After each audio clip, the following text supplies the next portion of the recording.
오늘 2020년 7월 19일 성령 강림절 이후 일곱째 주일 푸른나무교회 주일 예배 설교입니다.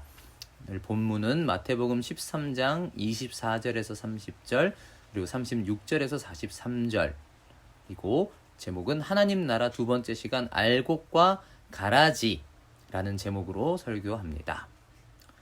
오늘 교회력 설교는 하나님 나라 비유 두 번째 시간인 알곡과 가라지 비유입니다. 이 비유 역시 지난주 설교와 마찬가지로 하나님 나라를 씨앗에 비유하고 있습니다. 지난주와 다른 점은 지난주에 살펴본 씨앗과 밭의 비유에서는 씨앗이 말씀을 비유했다면 이번 주 본문에서 씨앗은 사람을 비유한다는 점인데요. 자, 오늘도 본문을 통해 하나님 나라에 관해 더 알아가는 우리가 되길 바랍니다. 본문을 보겠습니다. 24절입니다. 예수께서 그들 앞에 또 비유를 들어 이르시되, 왜 비유를 들어 가르치시는지에 관해서는 지난주에 말씀드렸죠. 자, 오늘 비유는 어떤 비유인가? 천국은 좋은 씨를 제 밭에 뿌린 사람과 같으니, 자, 하나님 나라는 좋은 씨를 자기 밭에 뿌린 사람과 같다라고 말합니다. 어떤 사람이 자기 밭에 좋은 씨를 뿌렸습니다. 그런데 25절, 사람들이 잘 때에 그 원수가 와서 곡식 가운데 가라지를 덧뿌리고 갔더니 사람들이 잘 때에, 그러니까 잘 모를 때에 원수가 와서 곡식 가운데 가라지를 덧뿌렸다고 합니다. 지난주 설교 본문에서는 악한 자가 하나님 나라 복음의 말씀을 들어도 깨닫지 못하고 받아들이지 않는 사람들에게서 그 말씀을 빼앗아 간다고 했는데, 오늘 본문에서는 그 밭에다가 가라지까지 심는다고 합니다. 영업 방해도 이만저만이 아니죠. 자, 그러니 26절, 싹이 나고 결실할 때에 가라지도 보이거늘, 싹이 나고 잎이 나고 줄기가 자라가는데 이게 보니 가라지가 있는 겁니다. 처음에는 모르죠. 자는 사이에 뿌렸으니까요. 근데 자라고 보니 이게 가라지인 겁니다. 27절, 집 주인의 종들이 와서 말하되, 주여 밭에 좋은 씨를 뿌리지 아니하였나이까? 그런데 가라지가 어디서 생겼나이까? 종들 입장에서는 황당합니다. 분명히 좋은 씨를 뿌렸는데 어디서 이런 가라지가 생겼나 할 수 있죠. 오늘날 우리도 이렇게 질문할 수 있습니다. 분명히 하나님 나라의 복음을 선포했는데, 강단에서 바른 복음의 설교가 행해지고 있는데도 어떻게 나쁜 열매가 맺을 수 있습니까? 이 가라지는 대체 어디서 온 겁니까? 할 수 있지요. 자, 주인의 대답입니다. 28절, 주인이 이르되, 원수가 이렇게 하였구나. 원수가 한 짓입니다. 자, 그러면 이 가라지들은 어떻게 해야 될까요? 종들이 말하되, 그러면 우리가 가서 이것을 뽑기를 원하시나이까? 주인님, 이거 뽑을까요? 하고 묻습니다. 물어볼 게 뭐 있습니까? 당연히 뽑아야 되는 거 아닌가요? 그런데 주인의 대답은 이렇습니다. 29절, 주인이 이르되 가만두라. 가만히 내버려 두라고 합니다. 원수가 뿌려놓은 가라지인데 어떻게 내버려 둘 수가 있습니까? 대체 왜 그러시는 걸까요? 가라지를 뽑다가 곡식까지 뽑을까 염려하노라. 가라지를 뽑다가 곡식까지 다칠 수 있기 때문입니다. 주인의 관심은 원수나 가라지에 있는 게 아니라 곡식에게 있습니다. 우리말에도 빈대 태우려다 초가 삼간 다 태우는 수가 있다 그러죠. 초가 삼간이 빈대보다 훨씬 중요한 것처럼 주인에게는 가라지보다 곡식이 더 중요합니다. 그러면 이대로 가만 놔둬야 되나요? 30절입니다. 둘 다 추수 때까지 함께 자라게 두라. 추수 때에 내가 추수꾼들에게 말하기를, 가라지는 먼저 거두어 불사르게 단으로 묶고 곡식은 모아 내 곳간에 넣으라 하리라. 알곡과 가라지가 나뉘는 때는 추수 때입니다. 가만히 두라고 했다고 해서 천년만년 가라지가 판을 치는 것이 아닙니다. 때가 있습니다. 추수 때가 오면 가라지는 싹 뽑아서 불에 태워버리고 곡식은 모아 곳간에 드릴 것입니다. 이제 36절입니다. 이에 예수께서 무리를 떠나사 집에 들어가시니 제자들이 나와 이르되, 밭의 가라지의 비유를 우리에게 설명하여 주소서. 지난주에도 말씀드렸듯이 비유는 잘 알아듣게 하려고 하는 게 아니라 못 알아듣게 하는 것이라 했습니다. 제자들도 못 알아듣고 있어요. 그래서 제자들에게는 이 비유를 설명해 주십니다. 37절, 대답하여 이르시되, 좋은 씨를 뿌리는 이는 인자요. 인자는 Son of Man, 사람의 아들이라는 뜻으로 예수께서 자기 자신을 지칭할 때 많이 쓰시는 표현이죠. 좋은 씨를 뿌리는 밭 주인은 바로 예수님 자신입니다. 38절 밭은 세상이요 좋은 씨는 천국의 아들들이요 가라지는 악한 자의 아들들이요 39절 가라지를 뿌린 원수는 마귀요 추수 때는 세상 끝이요 추수꾼은 천사들이니 밭은 이 세상이고 좋은 씨는 하나님 나라의 백성들이요 가라지는 악한 자에게 속한 이들입니다. 그리고 가라지를 뿌린 원수는 당연히 마귀일 것이고 추수 때는 마지막 날 곧 세상 끝이요 추수꾼은 천사들이라 합니다. 신천지에서는 자기네들이 추수꾼이라 그러는데 이 성경의 맥락과는 전혀 다른 헛소리라는 걸 우리가 알 수 있습니다. 40절 그런즉 가라지를 거두어 불에 사르는 것 같이 세상 끝에도 그러하리라. 알곡과 가라지가 함께 있어도 지금 당장 뽑아버리고 싶어도 기다려야 합니다. 모든 일에 때가 있듯이 그 일에도 때가 있을 것입니다. 주인이 추수 때까지 기다리듯 하나님께서는 세상 끝날까지 기다리실 것입니다. 그러나 그 때가 오면 41절 인자가 그 천사들을 보내리니 그들이 그 나라에서 모든 넘어지게 하는 것과 또 불법을 행하는 자들을 거두어내어 하나님께서 천사들을 보내어 모든 넘어지게 하는 것과 불법을 행하는 자들을 거두어낼 것입니다. 그리고 42절 풀무불에 던져 넣으리니 거기서 울며 이를 갈게 되리라. 가라지를 싹 태우듯 그들도 불에 던져지며 거기서 울며 이를 갈미 있을 것이라 하십니다. 하지만 반대로 그때의 의인들은 자기 아버지 나라에서 해와 같이 빛나리라. 귀 있는 자는 들으라. 아멘. 알곡들이 곳간에 들어가듯 의인들은 아버지의 나라에서 해와 같이 빛나리라 하시며 이 이야기는 끝이 납니다. 오늘 이 비유와 관련해서 최근에 저희 학교 조직신학 교수님이신 유태화 교수님께서 페이스북에 나누신 글이 있어서 소개할까 합니다. 이 교수님이 워낙 어렵게 얘기하시는 스타일이라 좀 어려울 수도 있지만 그래도 한번 들어보세요. 교회 공동체는 두 다른 종류의 회중이 함께 공존하는 곳이다. 하나는 거듭난 회중이고 다른 하나는 거듭나지 않은 회중이다. 이런 두 다른 회중이 실제적으로 공존하는 곳이 지역에 기반을 둔 교회다. 이 글을 읽고 있는 모든 지체가 출석하고 회집하는 교회가 바로 이런 현실을 끌어안고 있다고 보아야 한다. 이것은 예수의 가르침에서도 오늘 본문 그리고 가시적인 교회와 비가시적인 교회를 구별하는 아우구스티누스나 칼빈의 관점에서도 파악되는 특징이다. 지역에 실존하는 구체적인 교회는 사실상 혼합된 몸이라는 사실을 깊이 인식하는 것이 목회자에게는 매우 중요한 일일 것이다. 그러나 이러한 회중을 목양하면서 그 회중 하나하나를 거듭난 그리스도인인지 아닌지를 감별하는 것은 섣부르고 옳지 않은 일이다.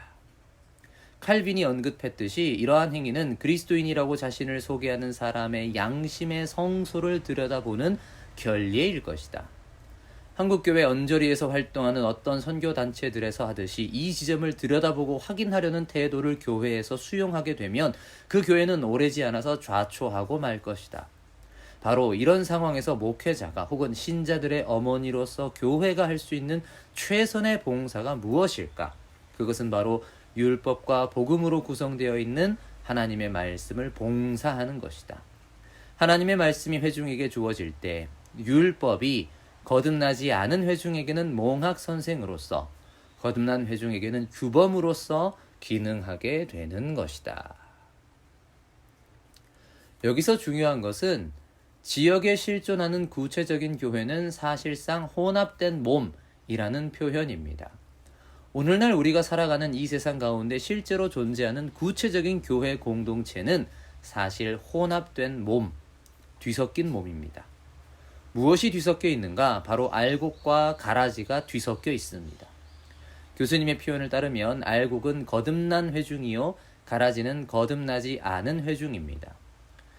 지금 이곳에 모인 여러분들 가운데에는 그리고 흔히 한국교회라고 두루뭉술하게 말하는 전체 교회 안에는 거듭난 사람도 있지만 거듭나지 않은 사람도 있습니다. 말씀을 믿고 따르며 순종하는 사람도 있지만 말씀을 우습게 여기고 귀찮게 여기며 그냥 무시하며 살거나 혹은 말씀을 빙자하여 자기 욕심을 채우며 사는 사람도 있습니다. 문제는 그 두 종류의 사람들이 구분하기 어렵다는 것입니다.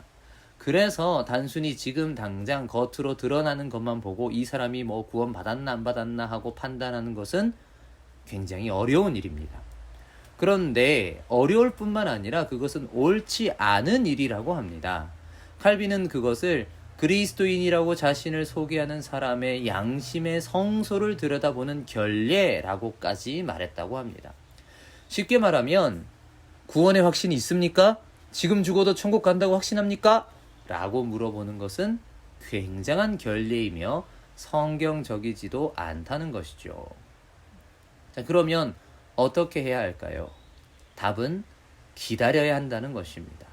지난주 메시지와 똑같이 기다려야 한다는 겁니다. 언제까지? 추수 때, 마지막 때, 하나님의 때를 기다리되 교회 안에 알곡과 가라지가 함께 섞여 있다는 사실을 알고 기다려야 합니다. 가라지가 있는 걸 보고 교회가 썩었다 하며 쉽게 실망해서는 안 됩니다. 오늘 본문이 말하듯 교회는 단일한 집단이 아닙니다. 전부 예수 믿고 거듭나서 말씀에 순종하는 사람들이 모인 곳이 아니라는 말입니다.